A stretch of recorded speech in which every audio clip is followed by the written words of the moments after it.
Before there were any people in the world, the sky was full of living stars, the children of the moon. The sun hunted them down across the sky. One day, 3 of them were chased through a hole in the clouds and landed on Earth. Their names were Ilu, Teanat, and Sinwa. I'm drawing them as dogs right now, but they're understood to be both people and dogs at the same time. Because myth. They realised that they couldn't return to the House of the Sky, so they decided to create the world.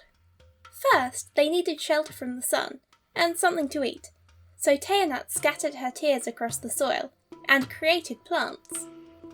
But soon the plants became overgrown, with only 3 gods there to eat them.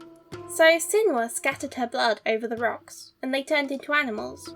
And it was a lot of work for just 3 gods to look after a whole world, so Ilu decided to make humans.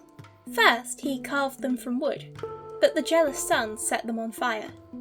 Then he carved them from stone, so that they couldn't burn. But instead they were too cold. They had no emotions, and soon the life slipped out of them, and they turned back to stone. Their bodies could still be seen sometimes. The gods were exhausted and thirsty, but there was no water in the world for them to drink. Ilu shot an arrow into the sky, and the clouds began to bleed rain. Where the gods had been sitting, they left indents in the ground that became lakes. Ilu noticed that the ground had become malleable, so he moulded humans from the mixture of clay and water. They were still too soft and weak. He tried to protect them, hiding them in a bed of silver grass, but the sun came again and set fire to them. But instead of being destroyed, the clay baked hard, and so people came to be. When Ilu died, he was buried where they had landed when they fell, the same place that the humans came to life. This became the city Aluk, from which the area of Alush takes its name. All the cities around here, in the Alush peer polity system, have their own gods, which seems like a good way to introduce some other major cities. Sinuk is another large town, quite close to Alush. They claim Sinwa was buried there when the city was founded, but actually there's been a shrine to Sinwa there long before any permanent habitation. She used to just be a spirit of music and hunting, mildly associated with the sun. But as the new creation myth evolved, she gained new prominence, partially because Sinuk had become prominent. The small city of Dal Owa has a similar trajectory. It started off as just a sacred space, but it turned out to be well suited for sedentary life. The patron god here is Sasur, a spirit of water, beauty and fertility. He sprang out of the lake caused by the first gods sitting here. Sasur is one of the few gods that isn't thought of as a particular animal, but he does wear a cloak of dragonfly wings, so dragonflies are sometimes used as a symbol of Dal Owa. There's another city, Suluk, which once had its own version of Sasur. He was also called Sasur, and he was a god of fertility, water and plants. But to differentiate the two, more emphasis was placed on this god's natural and dangerous aspects, and he became merged with a hippo god of alcohol. He became known as Sulur. So quite a few of the Aleutian cities are built on earlier shrines and sacred spaces, and take aspects of their identity from them.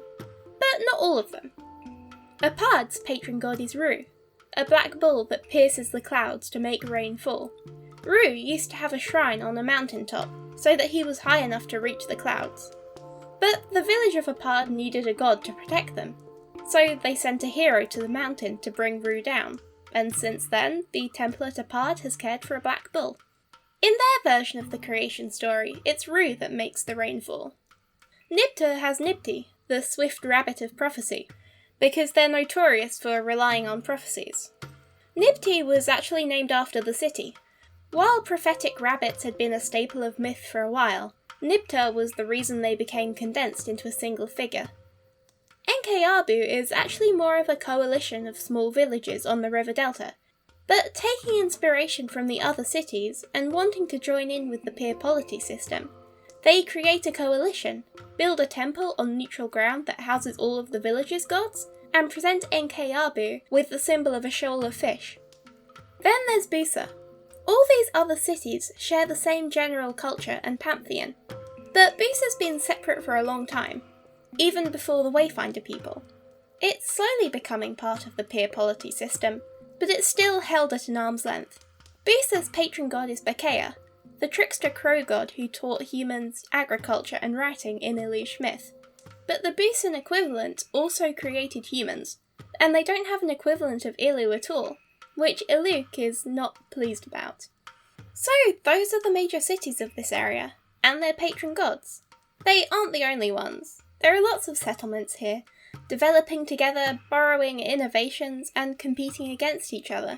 Iluk is the biggest, and usually the most politically important city of this region, but it doesn't rule over the others, at least not yet. I started writing and making videos about Ilush in a time period where this city did rule the whole area. That's why I call the culture of this area Ilush, as well as the city. But I think I'll probably call the city Iluk and the general culture Ilush from now on, which shouldn't really change much, since outside of like one video, I've been talking about the culture of this whole area. I think of world building as a bit like archaeology, uncovering new things and trying to see how they fit with what's already established, and what further discoveries they'll inspire. And sometimes that does mean changing what I thought about this world before.